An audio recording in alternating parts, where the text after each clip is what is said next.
আসসালামু আলাইকুম।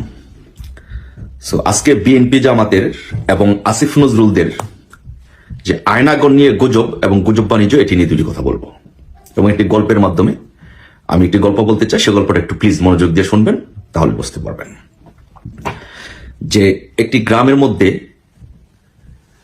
একটা বিশাল একটা পুকুর ছিল। সেই পুকুরের পাশেই দুইটি পরিবার বসবাস করত। ওই দুই পরিবারে একজন যুবক আর একজন যুবতী ছিল।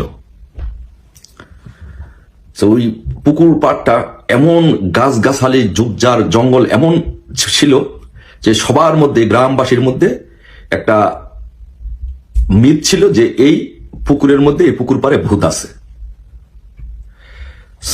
সবাই যখন রাতের বেলা আসতো এই জায়গাটা দিয়ে সবাই ভয় পাইতো যে সবাই মনে করতো যে এই পুকুর পাড়ে ভূত আছে। এই পুকুর পাড়ে যে যুবক এবং যুবতী বসবাস করত, এই যুবক একদিন খেলাধুলা করতে, সঙ্গীদের সাথে খেলাধুলা করতে যায়। খেলাধুলা শেষ করে আস্তে আস্তে রাত হয়ে যায় এবং যুবতী সে হাঁস পালত। সেদিন আর তার হাঁসের বাচ্চারা হাঁস আর ঘরে ফিরে আসে নাই, আর সেটা ছিল অমাবস্যার রাত। ওই যুবতী তার হাঁস খোঁজার জন্য পুকুর পাড়ে গেলেন অন্ধকার রাতে। পুকুর পাড় দিয়ে হাঁটতেছেন আর হাঁস খুঁজতেছেন। সে তার খুব কষ্ট করে হাঁসগুলো পালে, হাঁসের প্রতি তার অনেক মায়া।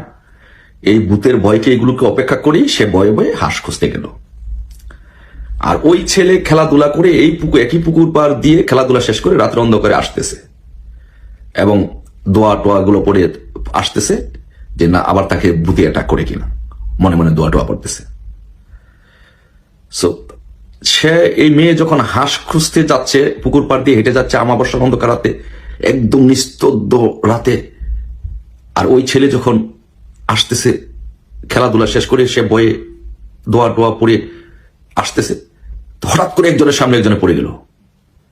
একজনের সামনে একজনে পড়ে দুইজনে চিৎকার করে অজ্ঞান হয়ে একজনের উপর একজনে পড়ে গেল।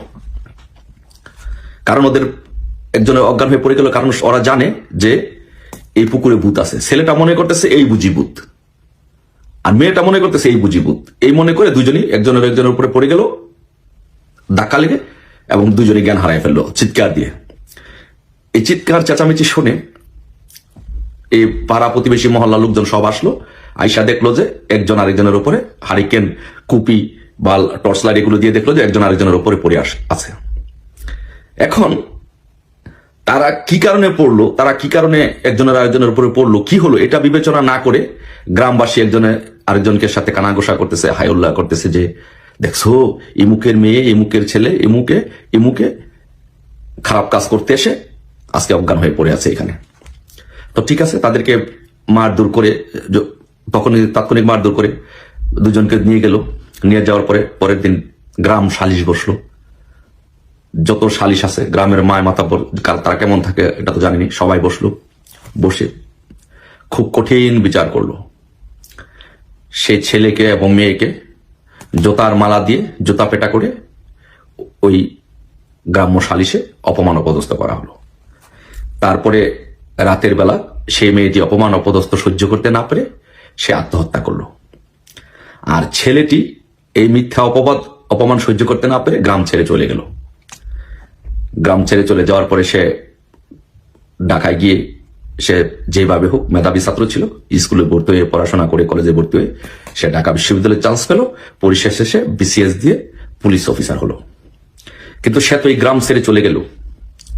তো সে এই গ্রাম ছেড়ে চলে যাওয়ার পরে তার ঠিকানা ওইখানে গ্রামের ব্যবহার করেনি, সে ঢাকার ঠিকানা ব্যবহার করে ওখান থেকে সে বিসিএস দিয়ে পুলিশ হয়েছে। যখন পুলিশ হয়েছে তার প্রথম পোস্টিং পড়েছে তার জেলাতে। এখন জেলাতে যখন পোস্টিং পড়লো, তার তো ওই অপমান অপদস্থ, ক্ষোভ, ঘৃণা, লজ্জা, দুঃখ, কষ্ট সবকিছু তার মনের মধ্যে সবসময় কাজ করে। তখন সেই দুঃখ, কষ্ট, ঘৃণা এগুলো নিয়ে এসে গ্রামে আসে। যখন সে গ্রামে আসে তখন তাকে পুলিশের গাড়ি করে নিয়ে আসে, অন্য পুলিশরা তাকে প্রোটোকল দিয়ে নিয়ে আসে। আসার পরে তখন তো লোকজন তাকে চিনতে পারে না, সবাই বলতেছে এই পুলিশ অফিসার আসছে, সব গ্রামের লোকজন জড়ো হয়েছে কথা বলতেছে। তখন সে সব গ্রামের লোকজনের সাথে সামনে জড়িয়ে সে বলল তার কথাটা, সে ইতিহাসের কথাটা বলল যে আপনারা কি আজ থেকে এত বছর আগে কোনো ছেলেকে এবং কোনো মেয়েকে পুকুর পাড় থেকে নিয়ে তাদেরকে জুতা পেটা করে গ্রাম থেকে তাড়িয়ে দিয়েছিলেন? তারা বলল জি জি হ্যাঁ দিয়েছি। যে মেয়েটাকে জুতা পেটা করেছেন, এই মেয়েটার কাছ থেকে কি একবার শোনার চেষ্টা করেছেন যে আসলে প্রকৃত ঘটনাটা কি? যে না, আমরা চেষ্টা করিনি। তাকে সে এই মেয়েটা এখন কোথায়? বলছে যে না, সেই মেয়েটা তো আত্মহত্যা করছে জুতা পেটা করার পরে, জুতার মালা দেওয়ার পরে।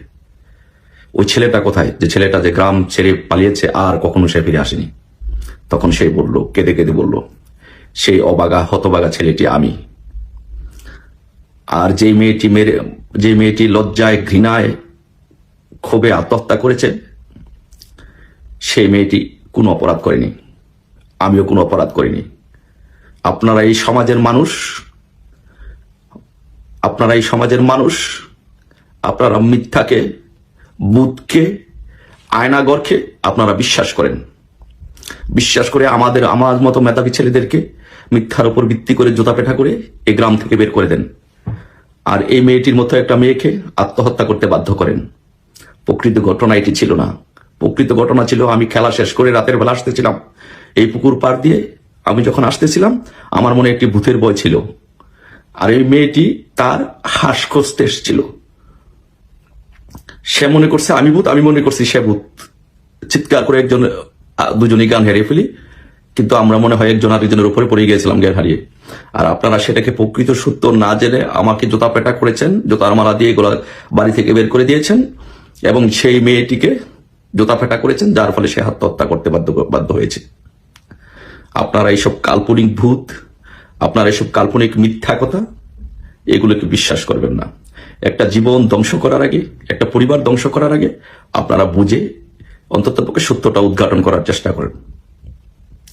তাই প্রিয় দেশবাসী, প্রিয় ছাত্রছাত্রী ভাই বোনেরা, আপনাদের সামনে এই গল্পটি বললাম যে আয়নাগর জামের নামে বাংলাদেশে যেই বিএনপি জামাতের যে গুজবের প্রচারণার যে আয়নাগরের যে বাণিজ্য ছিল, এটি সম্পূর্ণ একটি গুজব ছিল, সম্পূর্ণ একটি মিথ্যা প্রপাগান্ডা ছিল। আর সেই গুজব এবং প্রপাগান্ডার উপরে ভিত্তি করে একটি সাজানো গোছানো সুন্দর একটি উন্নত বাংলাদেশকে আজকে আপনারা ধ্বংস করে দিয়েছেন। একটি দেশের প্রধানমন্ত্রী যে খেয়ে না খেয়ে দিন রাত পরিশ্রম করে তার বাবার স্বপ্ন পূরণের জন্য, তার বাবার স্বপ্ন বাস্তবায়নের জন্য কাজ করেছে, তাকে আপনারা অপমান অপদস্থ করেছেন, তার গণভবনের সবকিছু লুটপাট করে নিয়ে গেছেন। আপনারা একবারও ভেবে দেখেন নাই, একবারও নিজের মনকে প্রশ্ন করেন নাই, চিন্তা করেন নাই যে কোথায় সে আয়নাগর, কোথায় সে 26 লক্ষ ভারতীয় চাকরিজীবী? আপনারা কি আজকে কি এই আসিফ নজরুল বিএনপি জামাতরা, আসিফ নজরুলরা ক্ষমতায় আছেন, সে আয়নাগরের সন্ধান কি তারা দিতে পেরেছেন? এই বিএনপি জামাত এবং আসিফ নজরুলরা কি আজকে এই 26 লক্ষ ভারতীয় চাকরিজীবীদের লিস্ট দিতে পেরেছেন? না, দিতে পারেননি। কিন্তু এই গুজবের উপরে ভিত্তি করে আপনারা তো দেশটাকে ধ্বংস করে দিলেন। আজকে দেশটা কোথায়? আজকে দেশটা একটা গৃহযুদ্ধের দ্বার প্রান্তে। মানুষের জীবনের কোনো নিরাপত্তা নাই, মানুষের একটি অর্থনৈতিক অস্থিতিশীল অবস্থা ভুগছে, মানুষ বাংলাদেশের দুর্ভিক্ষ লেগে যাওয়ার মতো একটি অবস্থা হয়েছে।